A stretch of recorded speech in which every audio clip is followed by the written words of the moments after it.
It's Friday, July 29th, 2022. I'm Jackson Bird. Today, how likely are you really to get bit by a shark? And do some of those cliché comparisons still hold up as water's warm and shark sightings seem to be on the rise? Plus, future lunar explorers could enjoy year-round sweater weather in moon caves. And murder hornets are getting a new name. Here's some cool stuff for your ride home.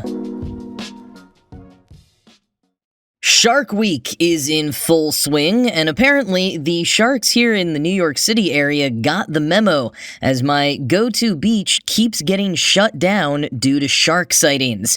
Janet Fesh, who's worked as chief lifeguard at that beach for over 3 decades, says there have been more sightings in recent years, at least by her reckoning, and not just of sharks, but also dolphins, whales, and stingrays.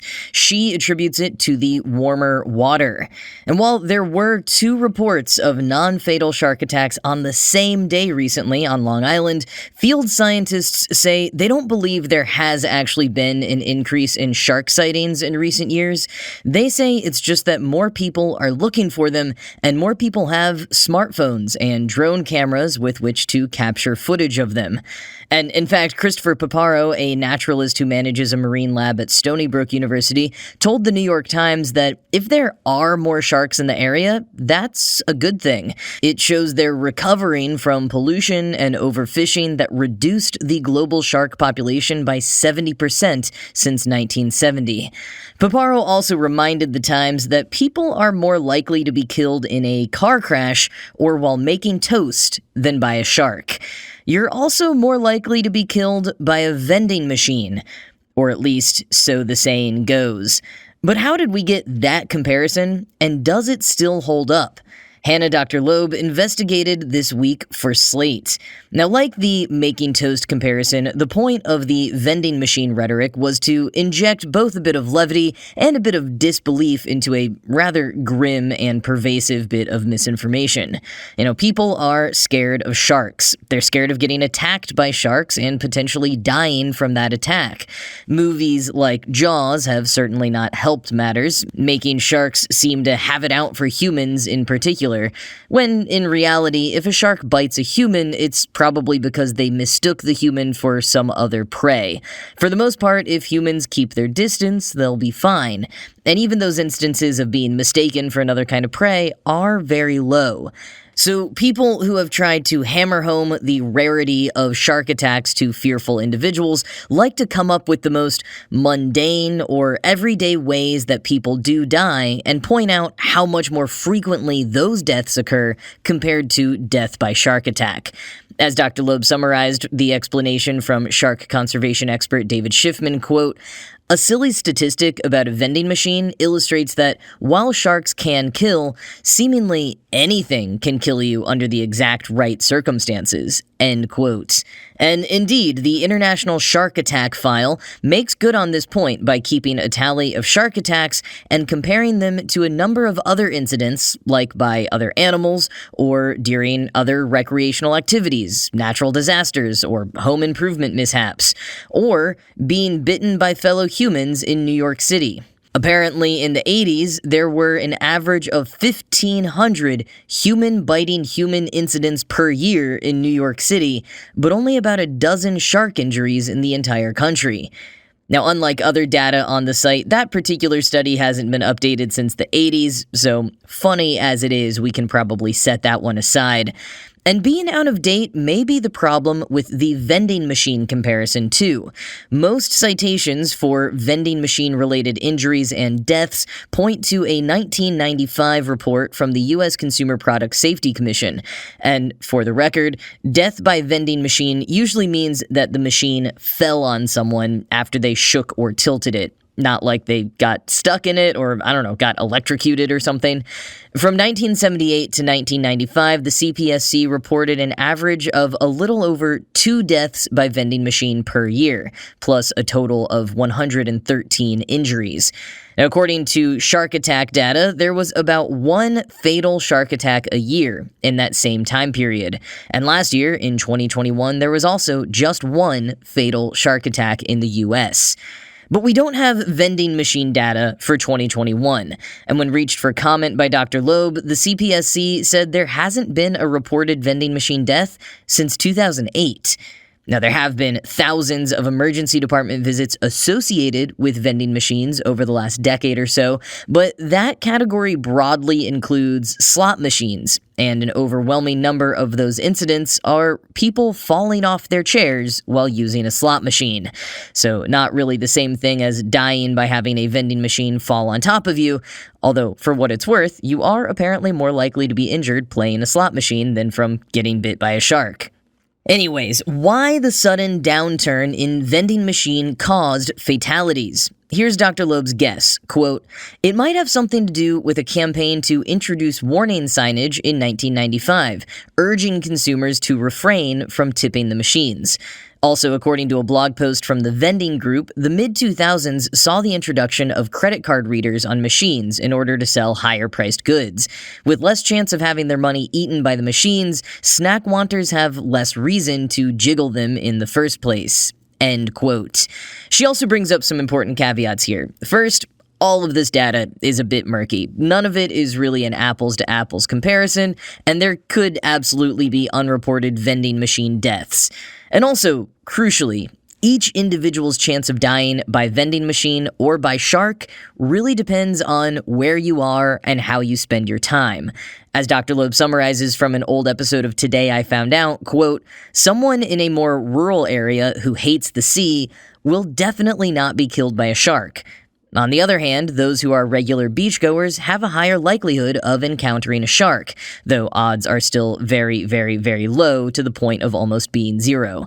And if you're someone with a particular vengeance against vending machines, which we have now established as mostly gentle giants, you should be aware of the fact that they are still capable of inflicting deadly force." End quote.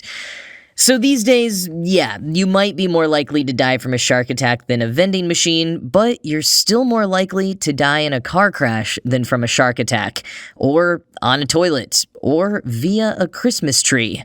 And one thing you are less likely to do than be attacked by a shark, though?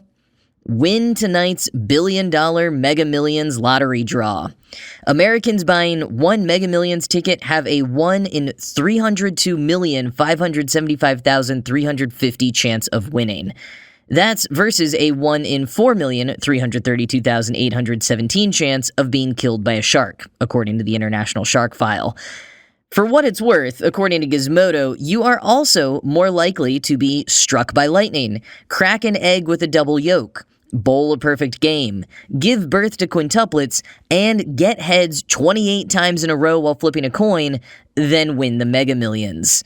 Though, given New York's current rush of shark sightings, and the fact that New Yorkers have won the Mega Millions jackpot more than any other state, I wonder what the odds are that someone here could get bit by a shark on Rockaway Beach this afternoon and go on to win the Mega Millions tonight.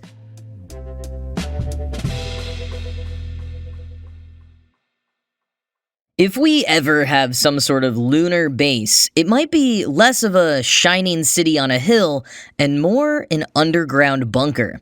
That's because NASA-funded planetary scientists working at UCLA have just discovered that some of the pits and caves on the moon are in a perpetual state of sweater weather. So, on most of the moon's surface, the temperature slingshots between 127 degrees Celsius, or 261 degrees Fahrenheit, and minus 173 degrees Celsius, or minus 279 degrees Fahrenheit. Those extreme temperatures come during the day and night, respectively, and a moon day and night equals about 15 Earth day and nights. So to protect both people and equipment on the moon for an entire lunar day and night, the longest astronauts have been on the moon previously is just under 3 Earth days, everything would have to be designed to withstand both extreme temperatures. The sheer amount of energy required for thermal regulation alone would be astronomical.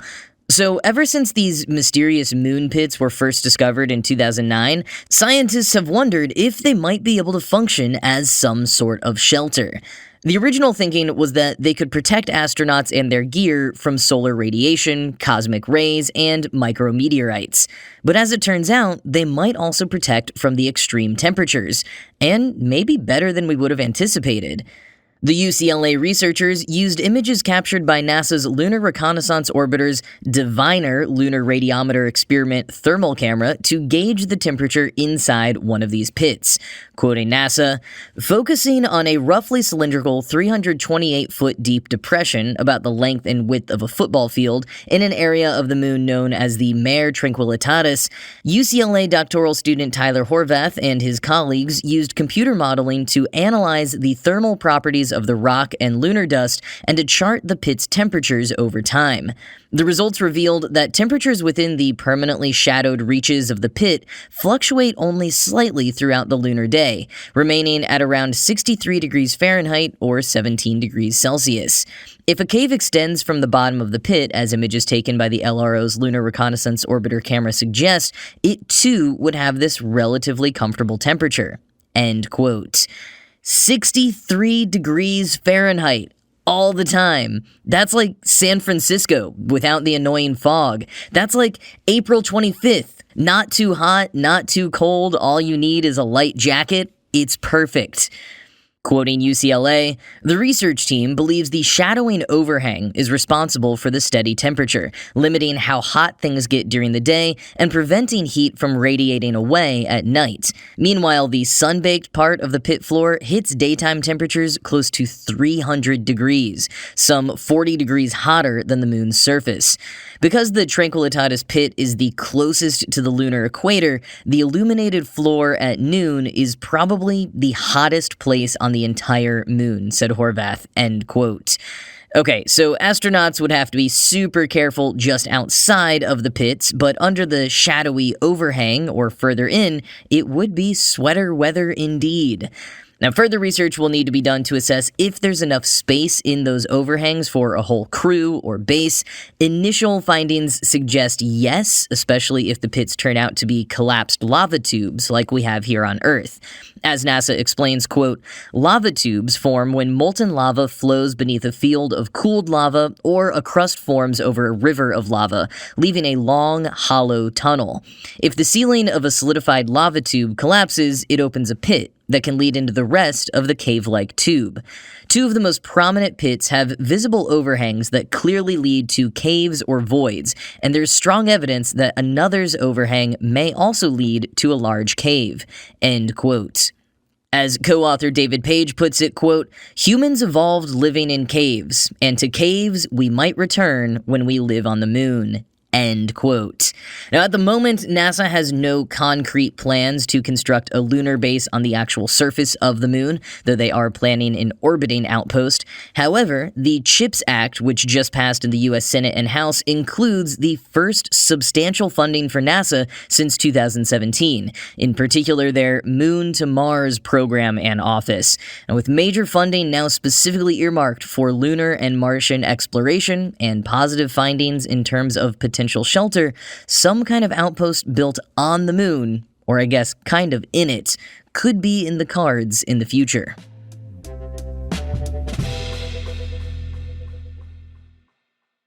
Well, I've talked a lot about murder hornets on this show, from their first appearance in the United States to the stormtrooper-looking suits used by scientists to capture them, and all the recipes you can make using the giant insects. But now, everyone's favorite doom-scrolling mascot is getting a new name. Alternately called murder hornets and Asian giant hornets, neither name quite fits. So in order to stem misinformation about the hornets and also prevent xenophobia, the Entomological Society of America has announced a new common name for the insect: the northern giant hornet. As National Geographic explains, quote, "The murder hornet nickname stoked fear among the public. Many native wasps were mistakenly killed, and sales of hornet-killing pesticides jumped. And the moniker never made sense, since all hornets kill prey. For these and other reasons, scientists disliked the term and avoided it." Of course, the hornets are legitimately fearsome looking, at 1.5 inches in length, the largest wasps in the world. Being stung can also be fatal to those with allergies, and can feel like being stabbed by a red-hot needle, says Shunichi Makino, an entomologist at Japan's Forestry and Forest Products Research Institute. But its prior unofficial common name, the Asian giant hornet, also has problems. For one thing, there are other huge hornets in Asia. Several of these species are invasive elsewhere in the world. End quote. With the new name Northern Giant Hornet, the Society says it's scientifically accurate, easy to understand, and avoids evoking fear or discrimination. Now, the hornets are a legitimate threat to honeybees, which is part of why scientists took them so seriously and tried to eradicate them when they entered the US. But much of the public mistook that zeal as the hornets being a danger to humans. People all over the US killed hornets in large numbers, thinking they were northern giant hornets, when the species has actually never been seen in the US outside of Washington state. So entomologists hope that the name change will help stem the situation, but many are realistic about the fact that the murder hornet nickname is unlikely to go away. I mean, a name so ready-made for dystopian-tinged clickbait is going to be even tougher to eradicate than the northern giant hornets themselves.